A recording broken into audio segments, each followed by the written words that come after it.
5 Network. This is OpenLine.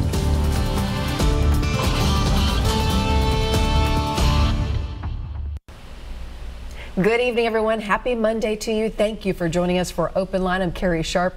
Tonight, a topical topic that I think a lot of you will want to chime in on. We're talking about gun safes and also gun safety. It's something that has been debated for years, decades, centuries in this country. And of course, everything has reached a peak just with what has happened in the past week with the massacre down in Florida. I have two experts here joining me tonight. Senator Kerry Roberts from right here in Tennessee. Thank you for being here, talking about a bill that you have proposed that's being considered right now in the Tennessee legislature. We'll jump into that first, but also John Harris with the Tennessee Firearms Association, the executive director. Thank you for being here once again. Thank you. I do want to remind you, this is OpenLine. This is your chance to call in, to ask questions, to share thoughts. I know when we talk about guns, this can get heated.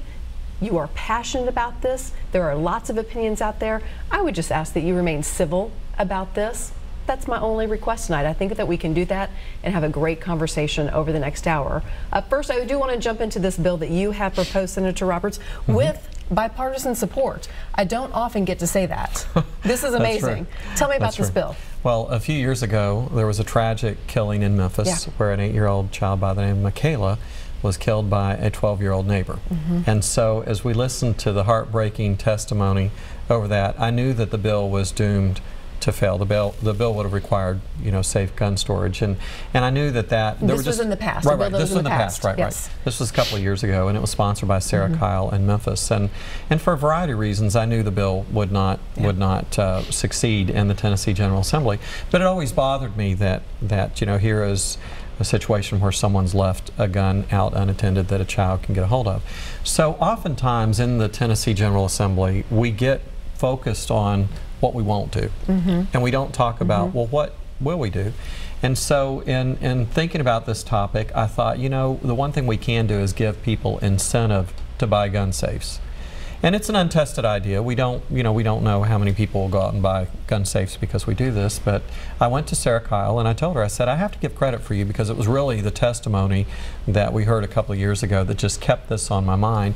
And is this something that you would be interested in joining in on? So that was the origin of it, but the incentive to really make it bipartisan is everybody's so angry right now. Yes. There's so much fussing, so much fighting.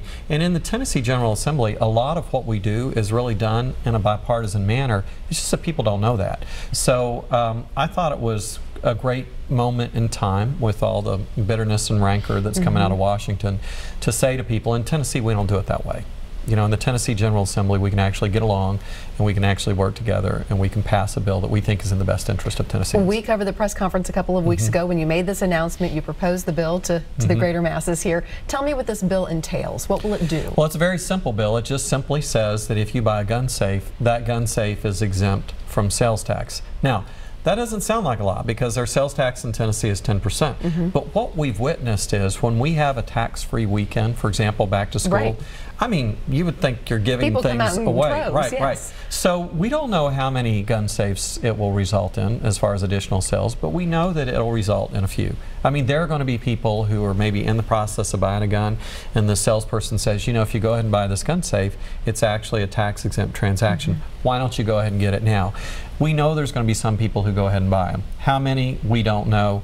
But you know what? For every one that we sell, those are guns that can't be accessed by children or probably not stolen by a thief who might try to break and enter and steal the guns. Do you have any idea of what this would cost the state of Tennessee to do this? Well, it'll cost Tennessee in terms of lost sales tax revenue, but our experience also is when people save money, they still go out and spend it. So if you look at the net effect to the state of Tennessee, we have our fiscal review department has said this might cost us $300-some thousand, but it's kind of like playing pin the tail on the donkey. We don't know until we see. The problem is we've not kept statistics on the sales of gun safes themselves, so we really can't predict how many more. We don't even know how many we're selling right now, so we can't predict how many more that we'll sell. So we really have to kind of look at this as everybody in every place in the gun debate agrees that guns ought to be safely stored, and it's the responsibility of the gun owner to do that. Everybody agrees with that. I don't know of anybody that disagrees with that. So this is just a, something that we can put out there and we can see how it works. You put it out there, you've introduced it. Where does it stand right now? Well, we'll hear it in committee, I think, the week after next, and then it will in the House. It has to go behind the budget. So it's when the House rules are a little bit different. So if it has a fiscal note on it, it got heard in committee and it got put behind the budget. Now, in some instances, that means that's where it goes to die. Right. In this particular instance, it's going there because those are the rules of the House, and we think it'll move from behind the budget and be on the House floor. In the Senate, the rules are a little bit different. It'll go through the Judiciary Committee, then it will go to the Finance Committee, and if the Finance Committee votes on it, it will be put behind the budget as well, but it'll go to the full floor after it meets all those procedural votes. So I think it's weird sometimes the way the rules work, and sometimes it's a little bit hard to follow, but the bottom line is I think it'll pass overwhelmingly. You're optimistic. Oh yes, yeah. Absolutely. Because have you heard anybody say, no, this isn't? No. People have said, well, how much do you think it'll cost in the foregone revenue? But everybody comes back to and says, you know what, though, it's really a great idea because, again, everybody agrees that if you own a gun, that it's your responsibility to keep it safe. And what safer way to do that than to have a gun safe?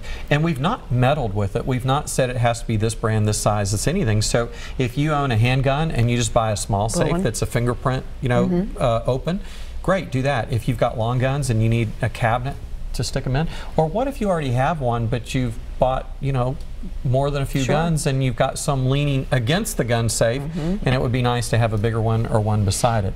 I think the important thing is this: you can't legislate stupidity. Right. You can't pass a law that says don't be stupid, don't leave a loaded gun where a child can get to it. So the only thing we really can do is give people incentive to buy a gun safe and store their guns that way. And really, we passed a lot of laws and people ignore them on a routine basis. So so this is just something that hopefully will help out a little bit. John, I want to bring you into the conversation. You've heard about this. What are your thoughts? Oh, I applaud Senator Roberts for this bill. It's the kind of thing that is bipartisan. There's a lot of support for it. And when you step back and you look at the fact that Tennessee's got a gross budget of like $38 billion, even if it does cost a couple of $100,000, it deals with theft of guns, children around guns, a lot of issues that we can't really regulate in any other way other than to lock them up. And let the gun owners decide whether or not they need the safes to do it. Some families don't need safes. But as large as our budget is, a fiscal note of a couple $100,000 is really nothing.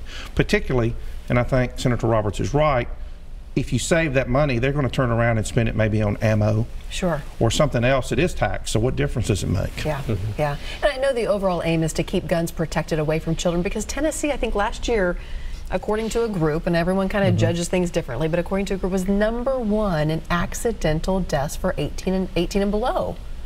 That's crazy. It is. And it's, to your point, it's hard sometimes with these statistics. People can get caught up in them. You have to look at the aggregate. We know, for example, in some states, for example, Minnesota was in the news recently that they've got very high ownership of guns and their crime has plummeted. So we do have to look at it in the aggregate, but let us never overlook the tragedy of that individual statistic. And many, frankly, most, if not all of those could have been prevented if the adult had been responsible with their gun ownership. And that's what I hope we encourage here. And John's right, this is not something you can regulate. You could pass a law that said you have to have a gun safe, but then how do you enforce it? Sure. We have a law that says you can only go 70 miles an hour on the interstate. And we know how that goes. Or that you don't drink while you drive, or or that you don't smoke marijuana. You can go down the list, and laws get ignored with impunity. Sure. So this is, I think, a far better way to do it. Let's jump to the lines. We have Caleb on the line. Caleb, you're our first caller of the night. Thanks for being with us. What's your comment or question? Hey, thank you for taking my call. Sure. My comment really is, well, I have a few of them actually. One, thank you guys for actually introducing something that would help with these, these accidental deaths of children here in Tennessee. There's been quite a bit of it lately. One point I want to make is, you say that we cannot legislate stupidity, but you can, and I can tell you how if you actually have our, police forces hold these parents accountable for them neglecting their children by allowing these guns in their hands, and actually taking that first step to ensuring that those guns never actually get into the hands in the first place would be an actual, great step in the right direction as well. And another point is, due to the recent tragedy in Florida, I have family and friends down there in Parkland right now actually helping with the victims and survivors. I'm wanting to see what it would take for our legislators to actually come to an agreement, even if it's not a gun law, to actually do something to protect schools, whether it be armed guards or metal detectors inside, state schools around the state, and trying to protect everybody, not just, newborns, not just, 5-year-olds, toddlers, protecting our students too. There's a huge underlying problem here in Tennessee with gun violence, and it needs to be fixed one way or another. Well, Caleb, I want to talk about those two issues that you just brought up, so I'm going to put you on hold here and you can listen to the conversation. The first one that we need to pass legislation, as we were talking about, which died a while back, to hold parents responsible when their child gets a hold of a gun. Why is that dying? It seems pretty common sense. Well, the district attorneys basically made the point in testimony that we already can bring charges against that parent, and so the response was, do we really need this separate law when we already have laws that are adequate to deal with that? To his point about the schools, if I can make a comment about that, one of the appropriation requests that I plan on filing next week is to fund a study on school safety. Now, I don't want something to get caught up in a study and people say, well, they're just going to pay for a study, but a lot of these great ideas started coming forth, frankly, on social media. I mean, you were having a lot of people weigh in and say, well, what about metal detectors? What about retired military, so forth? And then other people start saying, well, I got a problem with where my kid goes to school because they've got multiple buildings. So how do you practically do the metal detectors and other issues that were raised? And what somebody came along and said, you need to look at what's happening in Israel, because in the 70s terrorists attacked their schools, and they said, we're going to get serious about school safety, and it's not happened since. And I just had a friend who came back from Israel, and her comment was, you stand there and they say, see over that fence, that's our enemy. See over there, that's our enemy. They're surrounded by their enemy, and yet they took the safety of their children very, very seriously. They hardened, if you will, their schools, and they employed the correct security measures, so there's not been a problem since. And I think what we need to do is to find out from the experts what are some of these things that we can employ that will be effective. And if I may, I want to say one other thing about it. We've been very reluctant to have any kind of military presence at schools because we say we don't want to expose our children to that. And I've given a lot of thought to that, and there are two things that come to mind. Number one is most schools have a school resource officer, and the police want that to be a uniformed officer. And why is that? They want the children to know that the police officer's your friend. So they want the police officer there in a bulletproof vest with his walkie-talkie, his taser, his gun, everything, so that they see a uniformed officer as a friend, as somebody they could talk to. Why would the principal of a uniformed National Guard member be any different? Because we want our children to look at the police officer as a role model. Why wouldn't they look at a National Guardsman in the same way? And frankly, any child that's over 8 has played a video game with all of these. All of that. Anyway, so I think that objection, I get it. Yes, because it's such a change in our perspective of how we all went to school. I know. We didn't worry about these things at all. But we guard our money. Yeah, you're right. You know what I mean? Wait, I mean, you walk into a bank, so why wouldn't we do that with a school? Yeah, John, I want to go to you before we go to break, because I know you have some ideas on how do we make our schools safer. How do we stop this mania? Well, I think Senator Roberts is right. We've got to look at what's already been tried and see what does and doesn't work. First, we got to identify possible solutions. But we've got one bill pending this year, for example, when you talk about kids and the the game playing versus reality. So we've got one bill pending that would require that schools start teaching gun safety, not if you see a gun run, but gun safety to kids as part of the curriculum. Wow. And I applaud that approach, because I think you eliminate this suspicion or the sexiness of getting your hands on a gun that you've only had a PlayStation controller on, and realize it can do a lot of damage and it's not a toy. The other thing comes into play is this issue of having armed people in the school, not just SROs, but the issue of teachers, and other states are doing that quickly. You know, and 2 years ago, I believe, Representative Byrd from Southwest Tennessee tried to run a law that said teachers are going to be allowed to carry. He passed it, but the legislature cut it back so that it's sort of a test and only applies in 2 counties for public schools, and this is K through 12. And my understanding is what he's found out is law enforcement's not cooperating with that law, and they're refusing to train the teachers who are otherwise eligible, but for the fact they can't get the training. So in 2 years, not a single teacher hasn't been able to get the certification they need to do that. And this isn't to mandate that teachers would do, because I know a lot of teachers say, I don't want that responsibility. That is not my job. That's not why I signed up to be a teacher. But if somebody would want to. But on the other hand, you know, the law that passed in the same time frame allows private schools, K through college, to decide on their own.